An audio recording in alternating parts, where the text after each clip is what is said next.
Good morning and welcome to Coffee with Ken. I'm Ken Biberaj, Managing Director at Savills, a leading tenant advisory commercial real estate firm.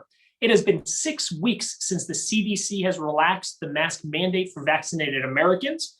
And in the news today, the White House has reached a deal with a group of senators on an infrastructure package. Also, Britney Spears has asked a judge to end her conservatorship.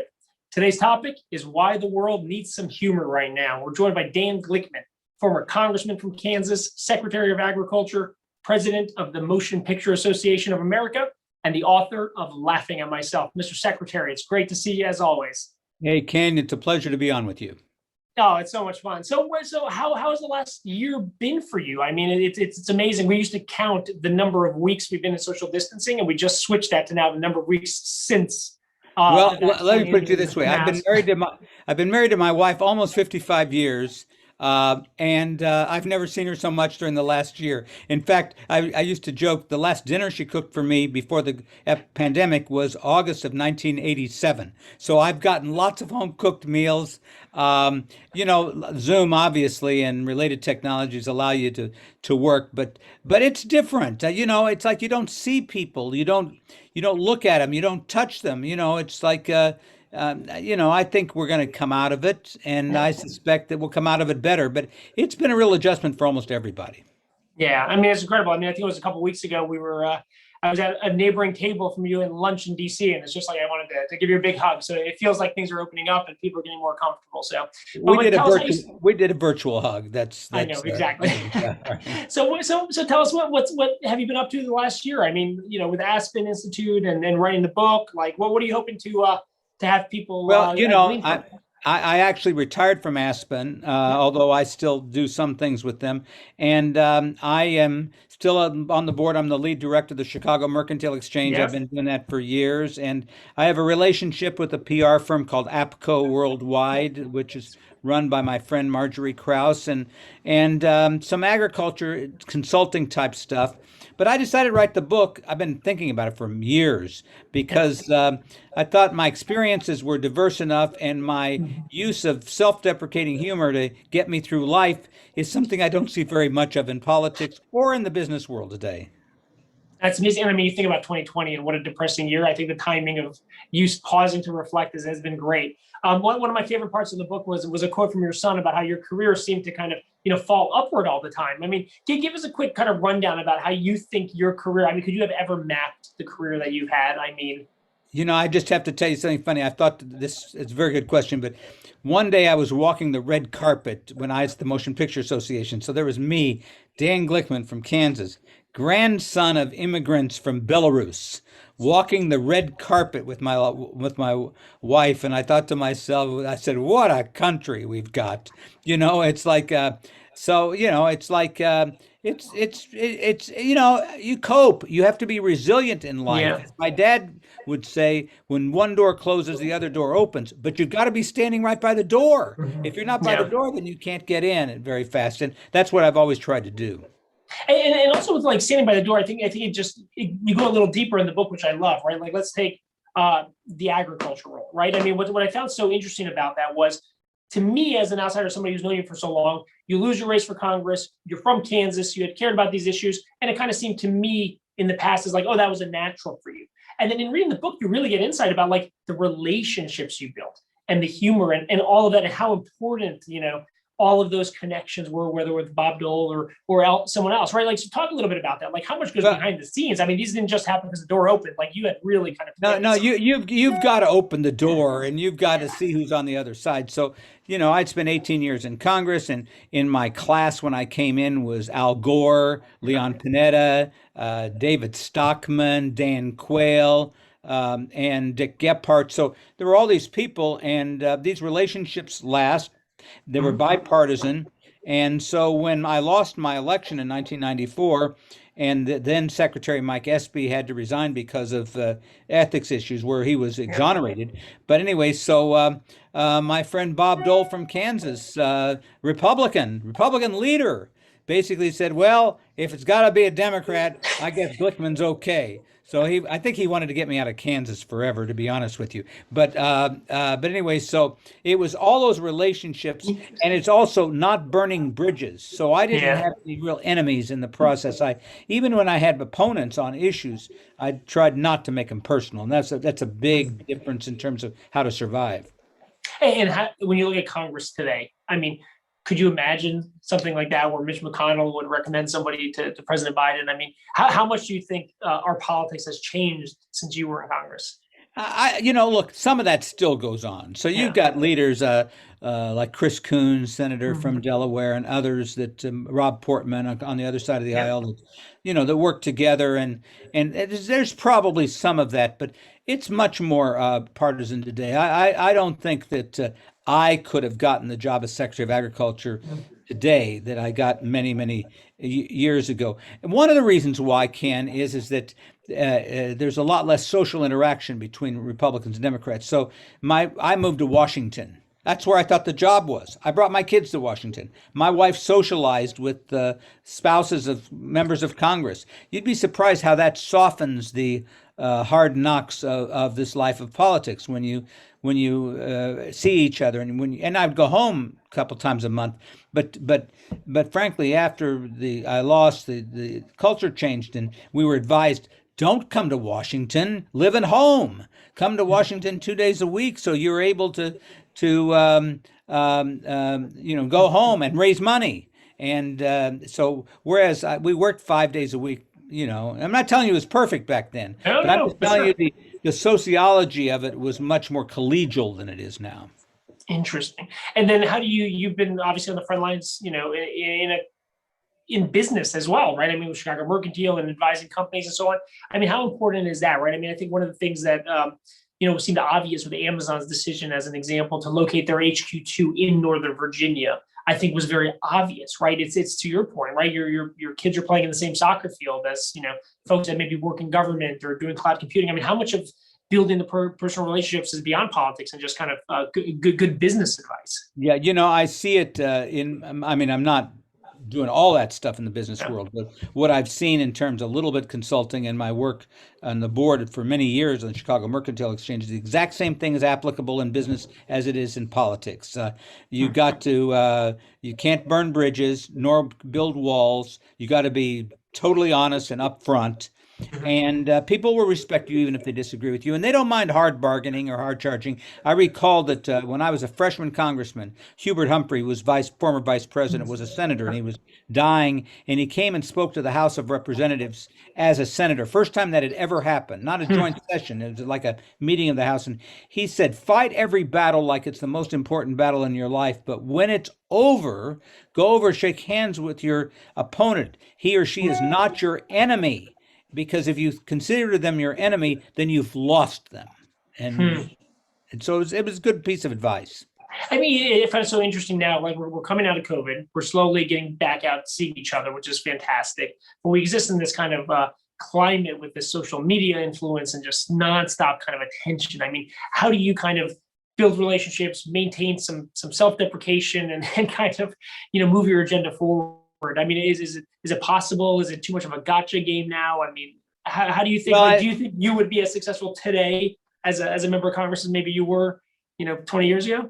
I would say that I'd hope I could be Yeah. successful, but without actually being in a room with people and them seeing your facial expressions, it's really hard to get to know people very well. So Yeah. while Zoom is an interesting technology, and by the way, we're able to do a lot of things on Zoom that we couldn't do personally. For example, I can do 10 meetings a day right now. I couldn't do 10 meetings a day if I had to get in a car or a cab and go Yeah. somewhere else. And so in some sense, it might make you more productive because you're able Yeah. to do more stuff, but you do not have this interpersonal connection, which is what differentiates human beings with the rest of the species in this world. Yeah. No, it's so amazing.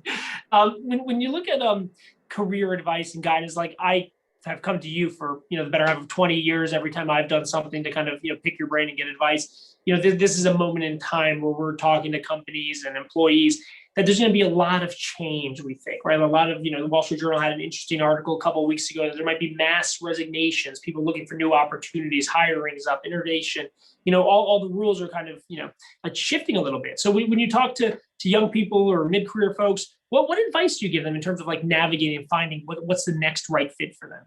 Well, it sounds crazy. I don't mean to sound like The Graduate, where the secret sauce was plastics. Remember that? If Oh you're my You're God. probably too young to remember when Dustin Hoffman's prospective father-in-law said, "This is it, plastics," and that became kind of the words of the generation. But the secret sauce is resilience. It's the ability to Mhm. adapt to changing circumstances, which being resilient means is that you got to know a lot more than you used to know. You got to Mhm. be fleet of foot. You can't just have one thing that's going to guide you for the rest of your life. You got to look around and be flexible and learn. And it goes back to what it's in my book. My mother talks about you have two ears and one mouth for a simple reason, because you're supposed to listen twice as much as you talk. That's very difficult for people in politics, by the way. But Mhm. what I've also found, it's very difficult for people in all lines of work. Folks are not great listeners, and it is a way to try to adapt. And I suspect we'll go back a bit to the old way, but not completely. Your Mhm. business is probably an example of how you Yeah. adapt, and adaptation is the nature of the game. Yeah, commercial real estate, everyone's trying to figure out. I mean, how much space do you need? Do you actually need an office? How many days should people be coming in? And it was a year of such turmoil, but your employees had to be trusted and they had to be productive. And if you take that and ignore it and say everyone's got to be in 9 to 5 Monday to Friday, it's a little hard to kind of navigate that, right? I mean, you have to kind of adapt, appreciate, and move forward. I mean, But yeah, on the global side of picture, I do some work for APCO yeah, worldwide, and I found that actually globally, it actually has had some positives, because you don't need to get on a plane and fly 10 hours to Geneva or Vienna to get something done. And so yeah, you can work differently. It can be very, very productive. But you still have to have a sense of belonging in life, and yeah. that's hard to do on this screen. Yeah, no, 100%. Now, look, I've always thought you've been such an authentic leader, right? Whether it was in Congress or running Department of Agriculture. How did you change or kind of adjust your leadership style, management style with each of these roles? Whether it was being in Congress, responding to constituents, being the head of agriculture, responding to the president, or even being Motion Picture Association and responding to studios, right? How did you kind of maybe evolve or pivot with each of these, or do you kind of just you get what you get and that's it? Well, some of it was just ad hoc, but some of it was pretty calculating. You got to Yeah, know how to manage upwards and manage yeah. downwards. Mhm. And that means you have to be fleet of foot and Mhm. adaptable. So when I was a congressman all those years, I owed my allegiance to my voters at home, my Mhm. constituents. Today, so many of these members of Congress owe their allegiance to their party leaders. It's just Mhm. a huge difference. So they were Mm. managing upwards as much as managing downwards. And when I got to the Department of Agriculture, I got into this department where I had really one big boss, the President of the United States. But he was a terrific boss on agriculture, because he was the proverbial good old boy. He was from Yeah. Northwest Arkansas, knew agriculture and farm policy and rural issues even better than I did. So it became easier to work with him. But in that department, I had to learn things like food safety, the Mhm. Forest Service. Kansas didn't have maybe three trees, and so I now had jurisdiction over the U.S. Forest Service. Amazing. 40% of the employees of USDA were in the tree world, and Hmm. food stamps, school lunch, Yeah. SNAP, school meals, WIC, all those things. So and it requires a great staff. So the other thing I learned is that you got to have a high performance team working for you, not just a Sure. team. It's got to be a high performance team, and that takes a lot of work. And also that you just don't have yes people around. I Yeah. used to get so irritated, but I've always been pretty good at finding people around me who will tell me the truth.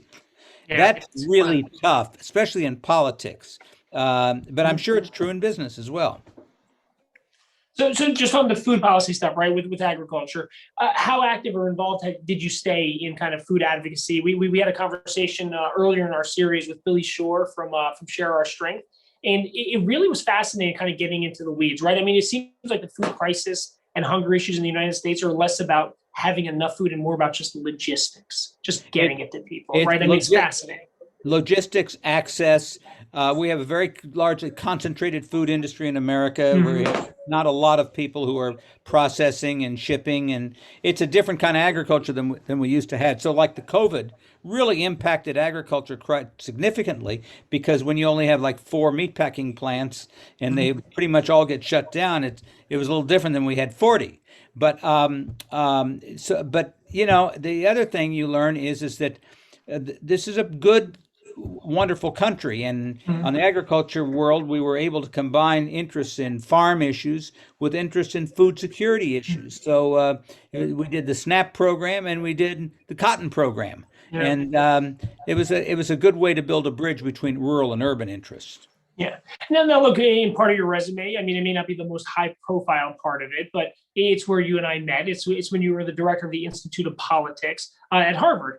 And one of the things that I've always kind of leaned on, and I think maybe even be a theme of these conversations, is the idea of Trisector competence, right? The importance of the public sector, private sector, nonprofits to come together and try to address larger social impacts. And I think that's kind of been a theme that we've been trying to harp on. And, I just want to kind of see how you enjoyed your time then, and how you've kind of tried to be at the nexus of that as well. I mean, I just look at what you've done and it kind of, gravitates around all these things. And how can you get anything done in this country if we're not pulling all these resources? Yeah, well, I loved my Harvard job because my application to Harvard as a high school senior was rejected before it was even received by the Harvard admissions group.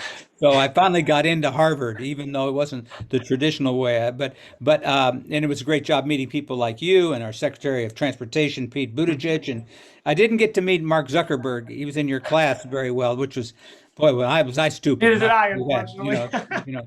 But but um, but what I did also, as part of that Harvard experience and other things, learn that a lot of what the business world is doing is really the transformational part of what's happening in society. So you see these companies, whether it's in diversity, equity, or inclusion, or whether it's in new technologies, a lot of leadership is coming not from the U.S. government. And oftentimes they follow.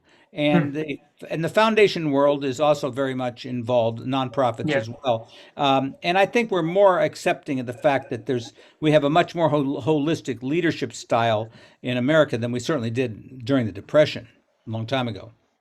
Yeah. I love it. Throughout the book. You constantly will make the kind of reference, what a country.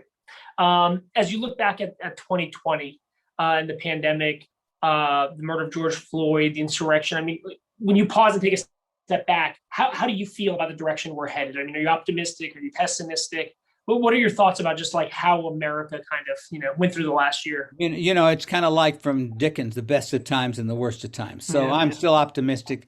I think most members of Congress are decent people. I think that the American educational system, while it can be improved, is still producing a lot of good leaders. I think the American business world is really getting with the action. Um, Hmm. and and I think we have a president now who has a better tone than the previous president, which was Yeah. really harmful. But when you look at the insurrection of January the 6th, or when you look at the failure to have a bipartisan certification of the votes for electors, that really does cause you to worry. Is our political system able to cope with a world where we have so many people, to use the football analogy, between the end zone and the 20-yard line?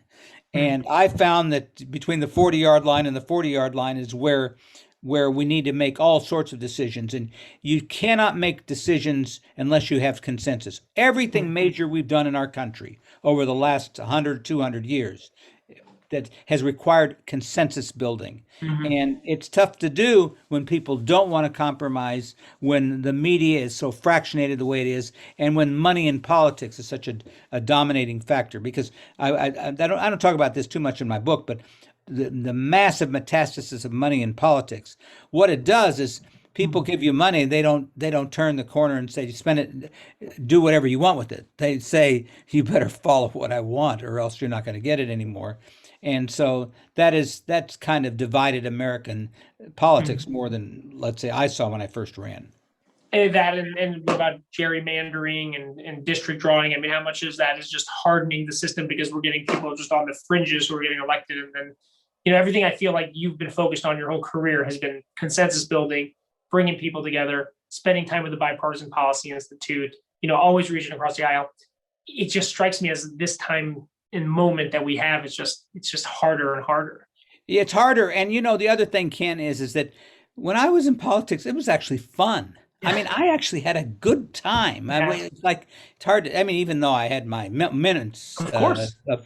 of conflict, and today I wonder, are these people enjoying themselves? Yeah. I mean, if you can't enjoy yourself and your job, then really better look for something else, other things to do.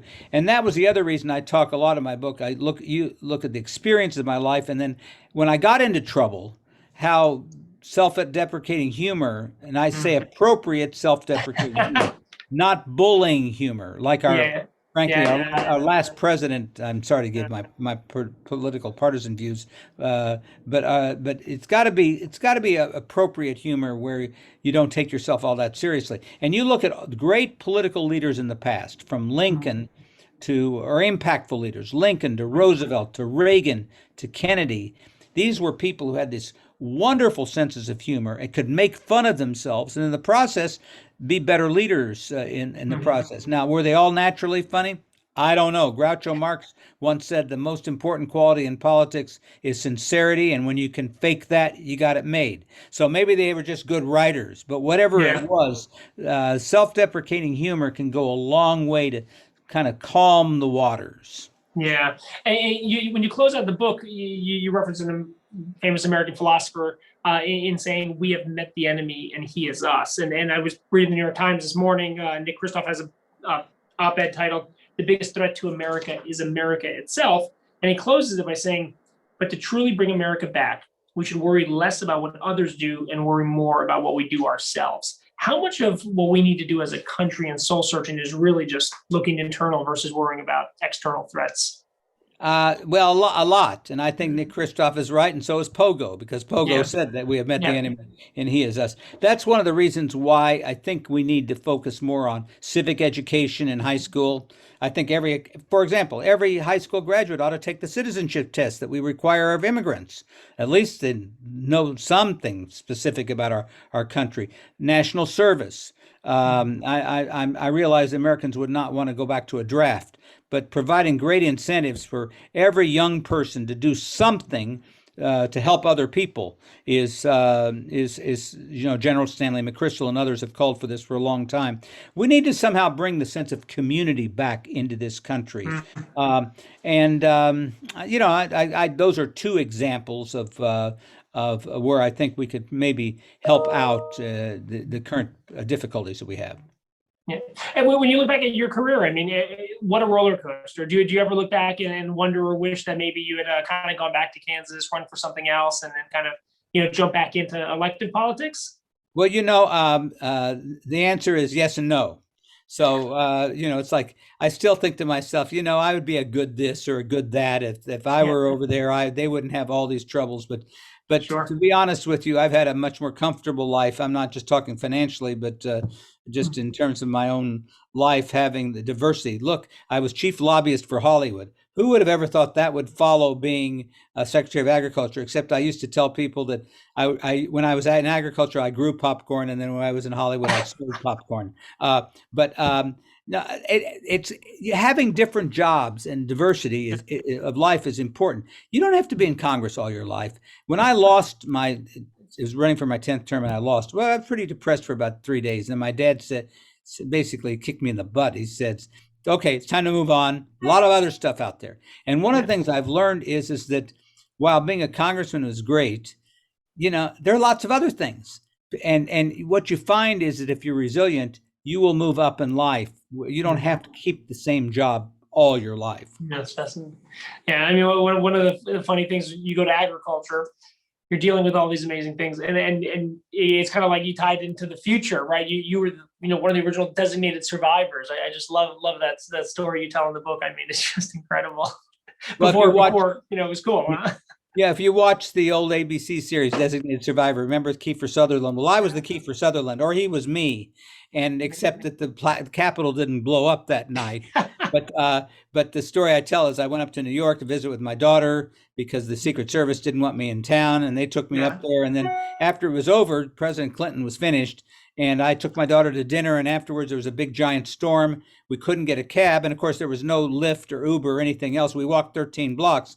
And I told my daughter, who I was with, I said, just think, 3.5 hours ago, I was potentially the most powerful man on the face of the earth, and we can't even get a cab. Unbelievable. It's a great story about life will throw you curveballs, and it's just how you respond to them. That's it. Yeah. And then it's just one of the countless anecdotes you have in the book. For those tuning in, we have in the chat box, you can go to the University of Kansas website and Kansas Press and pick up a copy of the book. You can order there directly. Now, before we close out, just one last question. I mean, we had your son on one of these talks a while ago, and he's in Hollywood and has an amazing career and was at MGM. When you take a step back now and look at the acceleration of trends in media and streaming, what's your prediction? I mean, you used to be the president of the Motion Picture Association. Where do you think we're headed as it relates to content and media and some of the big challenges down the pike? All I can say is lots of change. Yeah. I don't know where the world's going. It's not going to be the way it was before. But as Sumner Redstone, the former head of Paramount, used to say, he said, content is king.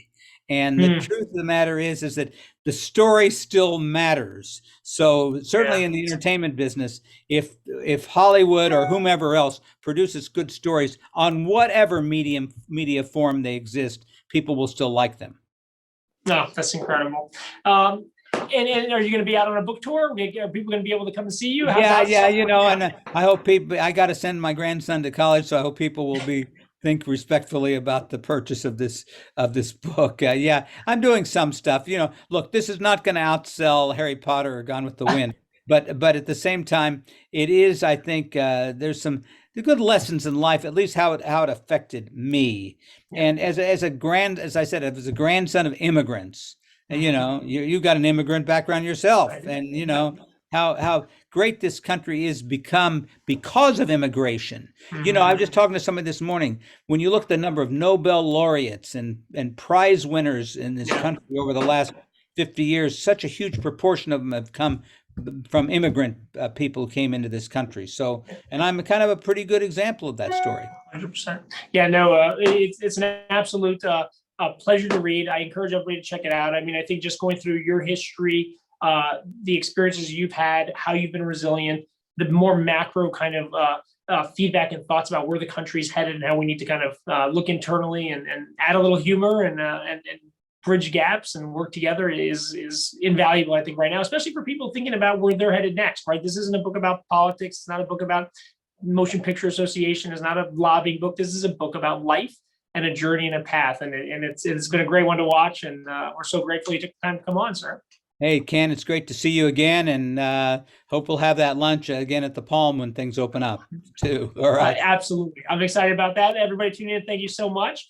Our next Coffee with Ken is actually going to be after July 4th. It's going to be on July 14th with Michelle Nunn, the CEO of CARE, another amazing organization. On that note, we used to tell everybody to mask up, but I guess we'll tell everybody to make sure you get vaccinated and enjoy the summer and stay safe. Mr. Secretary, always great seeing you. Thank you. Thanks so much, everybody. Talk soon. Bye.